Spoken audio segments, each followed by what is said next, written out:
World का सबसे बड़ा अगर कोई किला है तो वो चित्तौड़गढ़ का किला है। ओके, 13 किलोमीटर म्हणजे 700 एकड़ ने 2100 बीघा 2800 हेक्टर।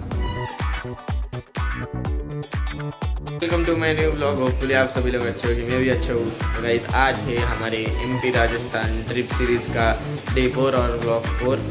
तो जैसे कि आपने कल देखा ही होगा कि हम रात को 5-6 बजे यहाँ पे पहुँचे थे। तो उसके बाद हमने रूम ली और फिर वहाँ पे स्टे कर लिया और फिर अभी बज रहे हैं 12। तो हमने 4-5 घंटे की नींद ली और अभी सभी लोग तैयार हैं। तो अभी सामने ही चित्तौड़गढ़ था, आपने देखा ही होगा। तो थोड़ी देर में चित्तौड़गढ़ के लिए निकलेंगे। ये रहे हमारे बैग्स, अभी यहाँ पे रखेंगे और फिर चलेंगे।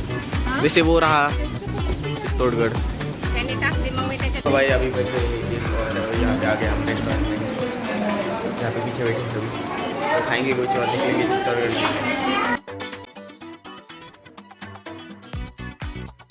ये 2 बजने को 15 मिनट बाकी और अभी हमने फ्लाइट भी ले लिया है, खाना वाना भी अभी हो गया है। तो अभी सीधा जाएंगे किले पर। इसका जीता जागता सबूत है चित्तौड़गढ़ के किले पर हजारों साल पुराना हमारी कुलदेवी तुळजा भवानी का मंदिर। उसके बाद देखिए, अपनी पत्नियों के लिए ताजमहल बनाने वाले काफी मिल जाएंगे, लेकिन स्वराज और स्वाधीनता के लिए लड़ने वाले केवल 2 ही थे, महाराणा प्रताप और छत्रपति शिवाजी महाराज। और केवल ऐसे 2 व्यक्ति जिन्हें हिंदुआ सूर्य के नाम से जाना जाता है, और केवल ऐसे ये 2 व्यक्ति जो दुश्मन की महिलाओं को भी अपनी माँ, बहन और बेटी बराबर का दर्जा दिया करते थे, और इनके दरबार में कोई लेडी नाचती नहीं थी। और केवल ऐसी 2 जगहें जिनके नाम के आगे जय लगता है, जय मेवाड़ और जय महाराष्ट्र। और एक लौते शासक है छत्रपति शिवाजी महाराज, जिनके ऊपर ऑक्सफोर्ड यूनिवर्सिटी के अंदर PhD होती है।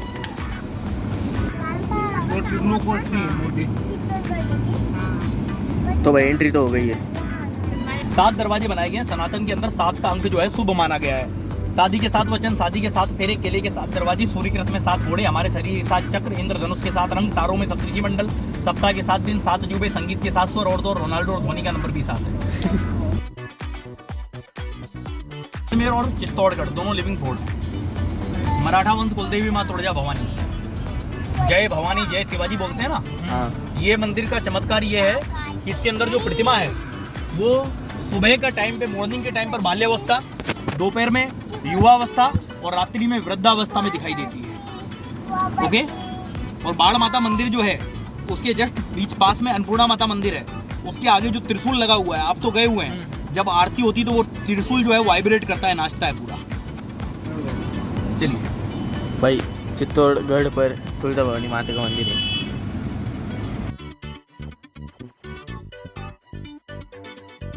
वर्ल्ड का सबसे बड़ा अगर कोई किला है तो वो चित्तौड़गढ़ का किला है। ओके, 13 किलोमीटर म्हणजे 700 एकड़ ने 2100 बीघा 2800 हेक्टर।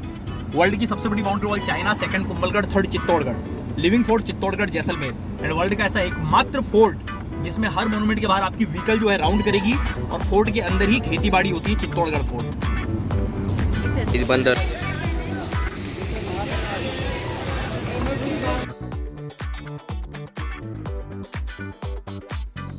मंदिर देखो भाई, मेरा भाई का है शायद।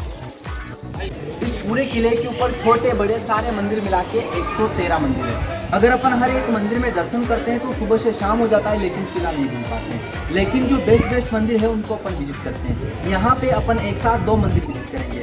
ये वाला जो मंदिर है किले पे 113 मंदिर में सबसे बड़ा मंदिर माना जाता है।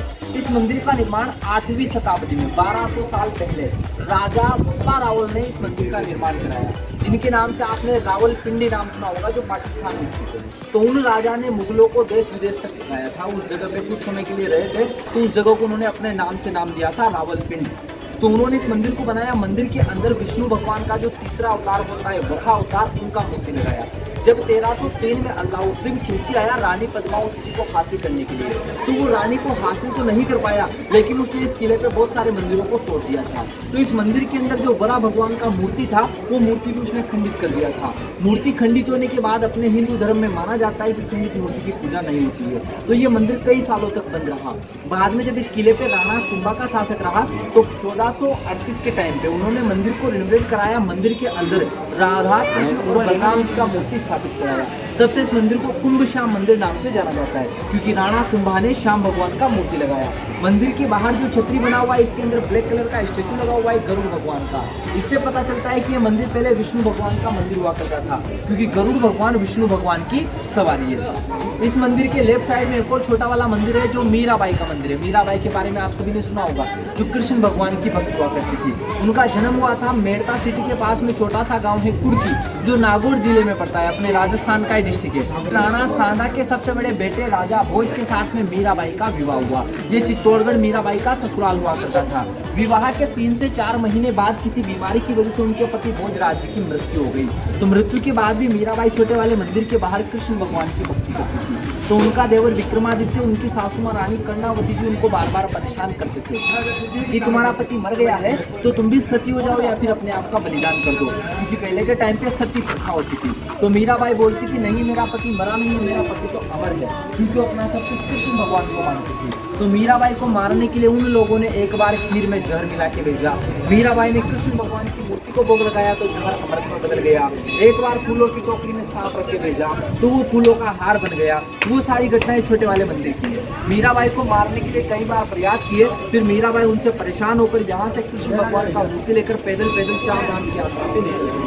गोकुल, मथुरा, वृंदावन होती हुई गुजरात में द्वारकाधीश मंदिर जा पहुंची।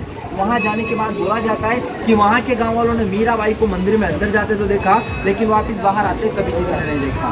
तब से बोला जाता है कि मीराबाई भी कृष्ण भगवान की मूर्ति में समाहित हो गई। मंदिर में जो मूर्ति था उसको मीराबाई अपने साथ में ले गए थे। बाद में एक तस्वीर थी जिसकी सभी लोग पूजा करते थे। फिर अपने चित्तौड़गढ़ में एक फैक्ट्री है, बिरला सीमेंट फैक्ट्री, उसके ऑनर है, उन्होंने 2002 में 11 लाख रुपए में मीराबाई और कृष्ण भगवान का मूर्ति स्थापित कराया। उन्हीं के भी आपको दर्शन होंगे। और जैसे इस मंदिर के बाहर ये छतरी है, उस मंदिर के बाहर भी एक छतरी है जिसमें मीराबाई के जो गुरु थे संत रविदास जी, जिनको रेदास जी भी बोलते हैं, उनके पैरों के निशान पत्थर के ऊपर बने हुए हैं। मीराबाई पहले अपने गुरु के चरणों की पूजा करती थी, बाद में कृष्ण भगवान की भक्ति करती थी। तो आप हिस्ट्री तो बता दी है उन्होंने। तो यहाँ पे मंदिर तो देखते हैं अंदर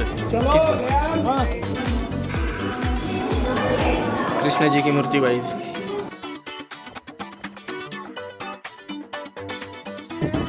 भाई मीरा जी का मंदिर है ये, वो कृष्ण भगवान का था।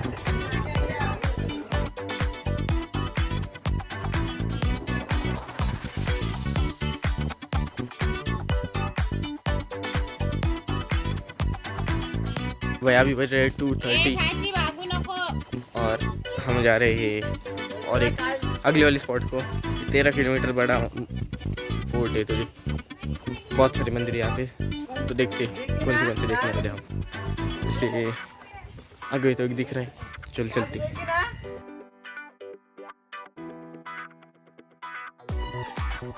एक भी युद्ध नहीं हारे थे।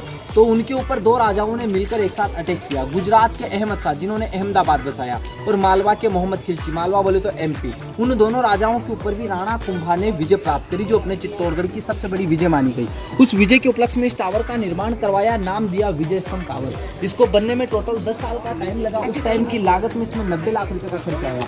इसकी जो पूरी हाइट है 122 फीट इसकी हाइट है और 157 सीढ़ियाँ इसमें ऊपर जाने के लिए से घुमावदार सीढ़ियाँ बनी हुई है। पूरा इसको पत्थरों से अटैच करके बनाया गया है, ऐसे ब्लॉक सिस्टम से। अंदर कहीं भी रेत या सीमेंट का कोई उपयोग नहीं है। बाहर कुछ दरारें बच जाती थी, उन दरारों में चूना भरा गया है। पत्थरों पे आप देखेंगे जितनी भी मूर्तियां हैं सारी अपने हिंदू देवी देवताओं की मूर्तियां हैं। राजस्थान पुलिस के आप कंधे पे देखोगे यही विजय स्तंभ का लोगो आपको देखने को मिलेगा। पहले के टाइम टूरिस्ट लोग भी इसमें ऊपर जाते थे, लेकिन कोरोना टाइम पे इसमें अंदर जाना बंद किया था, उसके बाद में वापस चालू नहीं किया, तब से इसमें अंदर जाना बंद कर रखा है। इस तरफ देखेंगे वो वाला जो गेट है, इस जगह का एग्जिट गेट है। राजा महाराजाओं के टाइम का दरवाजे का नाम है पूर्वी जोहर द्वार। अभी के टाइम जो लोग उधर से आते हैं वो उस गेट से आते हैं। गार्डन के कोने में जो पत्थर का चट्टान है, राजा महाराजाओं के टाइम का शमशान घाट हुआ करता था। उस टाइम जो भी राजा लोग मारे जाते थे उनको इसके ऊपर जलाया जाता था। सामने आप जो मंदिर देख रहे हो, 2-3 मंदिर टूटे हुए हैं। ये भी माता जी के, शिव जी के मंदिर थे जो मुगलों ने तोड़ दिए, तो आज के टाइम में टूटे हुए हैं मंदिर। ये सारा जो जगह है राजा महाराजाओं के टाइम शमशान भूमि में आता था।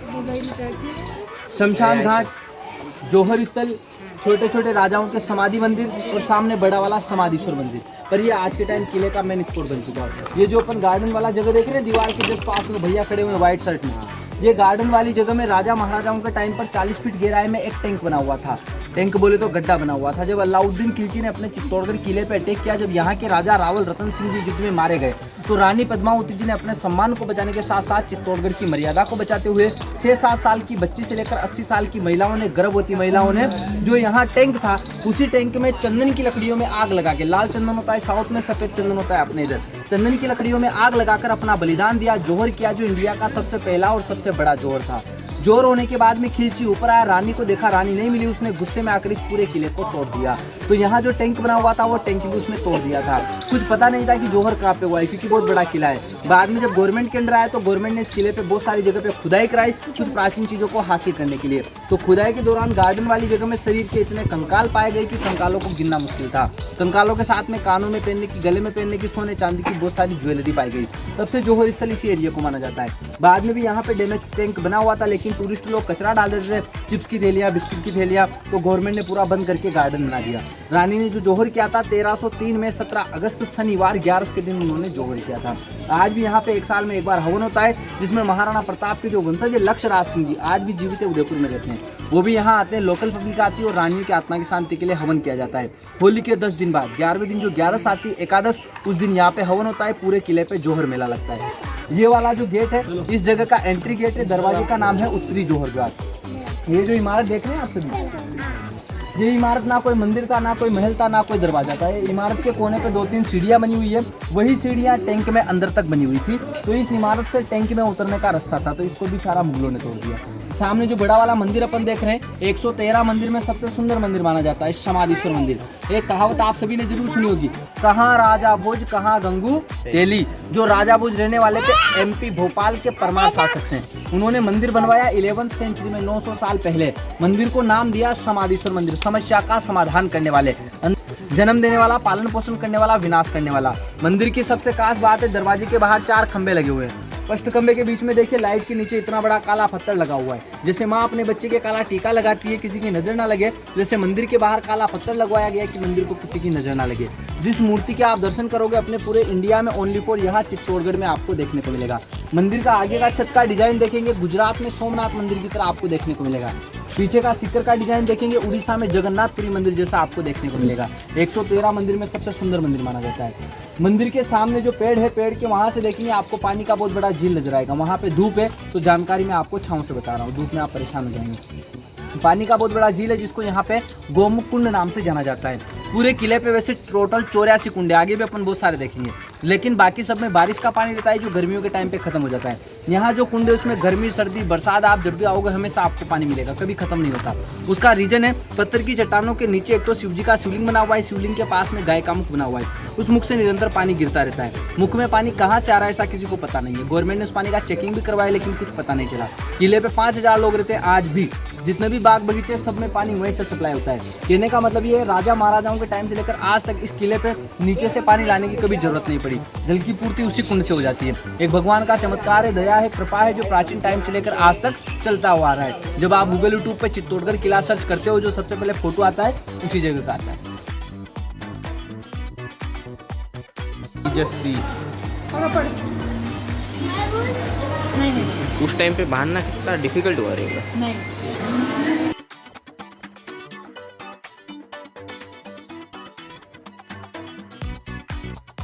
भाई अभी नीचे भी फोटो निकाल लिए और वैसे अभी बज रहे हैं 3 बजने को 5 मिनट है, तो आप पीछे के नज़र देख ही सकते हैं। तो अभी हम जा रहे हैं आगे वाली डेस्टिनेशन पर। एक अरवास काढतोय हळू येऊ नको, ते हात धरलं होतं आरशीत नाही धरत, सोडून गेला खाली, नकोय बाबा, उचलून घेऊन जातील डायरेक्ट। समोर गाडीवर उडी मारायची बात होती। बंद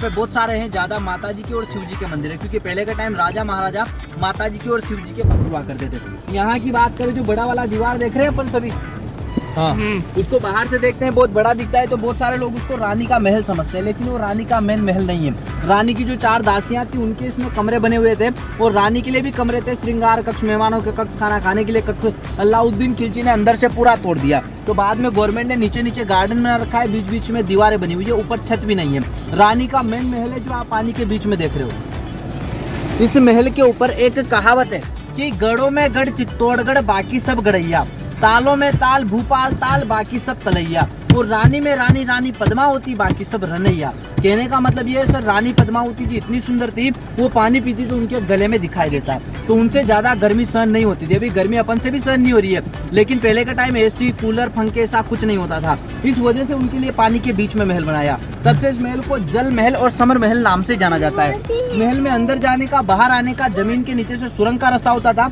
और नाव की भी सुविधा होती थी, लेकिन सारे रास्ते बाद में गवर्नमेंट ने बंद करा दिए, क्योंकि टूरिस्ट आते अंदर जाने की कोशिश करते, किसी के साथ कुछ बुरा हो जाए तो रास्ते बंद करा दिए। दूसरा सबसे मोस्ट और इम्पोर्टेंट बात, किले पे 84 पानी के तालाब है, एकमात्र ऐसा तालाब है जिसमें सफेद कमल के पौधे पाए जाते हैं, देखिए आपको नजर आएंगे। जबकि अभी गर्मी है, सोचिए बारिश के टाइम कितने होते हैं, क्योंकि पहले के टाइम रानी जब भी शिव जी की पूजा करती थी, उनको सफेद कमल का फूल चढ़ाती थी। कमल का फूल आप सभी ने देखा होगा, उसके नीचे एक डंडी रहता है, फूल के नीचे। पहले के टाइम के जो आदिवासी लोग रहते थे, उस डंडी को इकट्ठा करते, उसमें से जो रेशा प्राप्त होता, उससे वो रानी पद्मावती जी का पहनावा बनाते, ड्रेस बनाते, क्योंकि पहले के टाइम पे कोई धागा नहीं होता था। आज तो केमिकलों के कलर से अपने कपड़ों पे डिजाइन बन जाता है, पहले केमिकल नहीं होते थे, तो फूलों के रस से, चंदन के रस से उस पर डिजाइन बनाते, जिससे कि उसमें जो खुशबू, जो फ्रेग्रेंस आता, वो भी फूलों का खुशबू आता।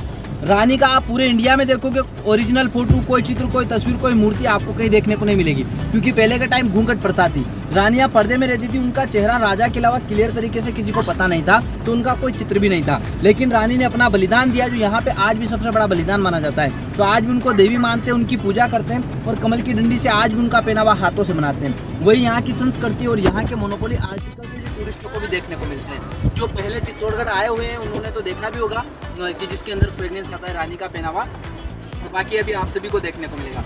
दूसरा चीज मैंने आपको बताया, किले पर सबसे ज्यादा खेती होता है सीताफल का। कमल ओनली फॉर इतना सा है, पूरे किले पे नहीं है, हर पानी के तालाब में कमल नहीं है। अब किले पे इतनी सेना आती, इतनी प्रजाति, इतनी दासियां थी, अब इतना कमल है नहीं, तो उन सबके लिए पहनावा कैसे बनाएंगे? तो किले पे सबसे ज़्यादा खेती होता है सीताफल का। आदिवासी लोग सीताफल की लकड़ी की छाल को, कच्चे सीताफल को इकट्ठा करते, छोटे छोटे ट्रिक होते, चूने और छाछ के, उसमें डाल देते सड़ने गलने के लिए। 10-15 दिन में जब गल जाता, फिर जो रेशा प्राप्त होता, उससे बाकी सभी के लिए पहनावा बनाया जाता। सीताफल को अपन खाते हैं तो अंदर से ठंडा रहता है, तो इससे जो पहनावा बनाया जाता है उनसे उनका शरीर ठंडा रहता है। रानी के लिए कमल की डंडी से बनाया जाता है, उसमें डिजाइन डाली जाती है चंदन के रस से। अब चंदन रहता है ठंडा, इसीलिए उनका शरीर भी उससे ठंडा रहता था। तीसरा चीज, तुलसी के पौधे से बनती है माला, आज भी बनती है, उस टाइम भी बनती थी। लकड़ी में से माला के मोती निकालने के बाद जो कटे पटे अवशेष बचते हैं, अपने सनातन धर्म में तुलसी को ना फेंकते हैं ना जलाते हैं, सिर्फ मानते हैं, तो उसके 3 फाइबर को इकट्ठा करके उस टाइम पे मीराबाई के लिए पहनावा बनाया जाता था। तो आज भी उनकी याद में तुलसी के पौधे से उनका पहनावा बनाया जाता है। ऐसे उस टाइम पे क्या है कि सारी चीजें नेचुरल पेड़ पौधों से बनाई जाती थी। अभी तक विजिट करे थे अपन किले का बैक साइड, ये बैक साइड है। अब अपन चलेंगे फ्रंट साइड पे, उस गेट पे रुकेंगे जिस गेट को अलाउद्दीन खिलजी ने तोड़ दिया था। उसके सामने पूरा युद्ध का मैदान, घना जंगल, 2 पहाड़ियाँ, जंगल के बीच में आदिवासी लोगों का गांव, पूरा किले का फ्रंट साइड का व्यू अपन देखेंगे, ठीक है।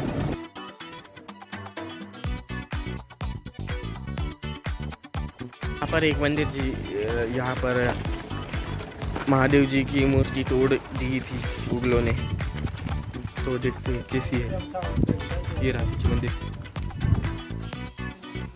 ये देखो भाई, ये जो नाक है वो तोड़ दी गई है, और यहाँ पे महादेव जी की पिंड। धर्म के लोग, उनका कर्तव्य था, तो उस कर्तव्य को पूरा कर रहे थे। उस कर्तव्य की याद में जैन धर्म में जीजासाबाई ने 12वीं शताब्दी में इस टावर को बनाया, नाम दिया जैन कीर्ति स्तंभ टावर। अंदर जाने के लिए 72 सीढ़ियां बनी हुई है, पर अंदर जाना 2014 से बंद कर रखा है। पत्थरों पे जितनी भी मूर्तियां हैं, सारी जैन धर्म के देवताओं की मूर्तियां हैं। पास में जो मंदिर है, ये भी जैन मंदिर है, दिगंबर जैन मंदिर। मंदिर के अंदर भी मूर्ति था, बाहर भी मूर्ति था, जो मुगलों ने तोड़ दिया। फिर मंदिर के अंदर मूर्ति बाद में गवर्नमेंट ने लगाया। और सूरजपोल गेट का जो हिस्ट्री है, वो मैं आपको नेक्स्ट पॉइंट पे बताऊंगा। हम आ गए हैं बान माता के उधर, तो यहाँ पे दर्शन लेंगे, और लास्ट वाला जो एक पॉइंट है म्यूजियम टाइप है, वहाँ पे जाएंगे और फिर निकलेंगे। कोटी का सामान ले लिया है पीछे, तो अभी देवी माँ को अर्पित करेंगे। एक अन्नपूर्णा माता और एक बान माता है। यहाँ पे पीछे भैरव जी, वहाँ पे अन्नपूर्णा माता और सबसे पहली थी वो बान माता जी। तो भाई अभी बज रहे 4:20 और हम चित्तौड़गढ़ से निकल रहे हैं। तो अभी हम जाएंगे अगली वाली डेस्टिनेशन पे। तो अभी इनका चल रहा है ड्रेस चॉइस। मुझे भी ये पहना दिया है घर वालों ने बड़े, तो फोटो निकालेंगे अब। अभी बज रहे हैं 5:15 और हमारे सबके फोटोज खींच के तो हो गए। तो अभी निकलेंगे सावरिया सेठ के लिए। अभी हम पहुंच चुकी है ये पीछे श्री लक्ष्मी नारायण मंदिर, बिरला मंदिर से भी जाना जाता है ये। देखते हैं अंदर कैसा है। पीछे अभी लगा लिया ही है ये टिक्का, और मम्मी ने गाल पे भी लगा लिया है।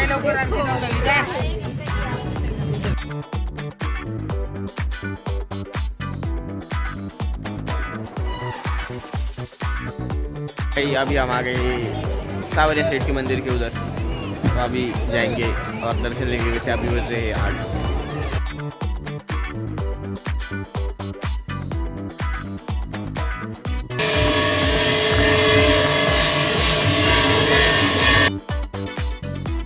पीछे है मंदिर, आपको दिख रहा होगा।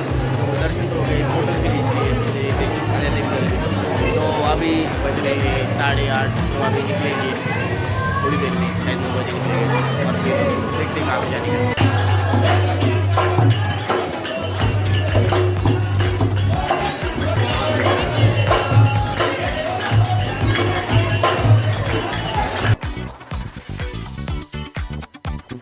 भाई अभी बज रहे हैं रात के 1 और हम रूम में चल गए।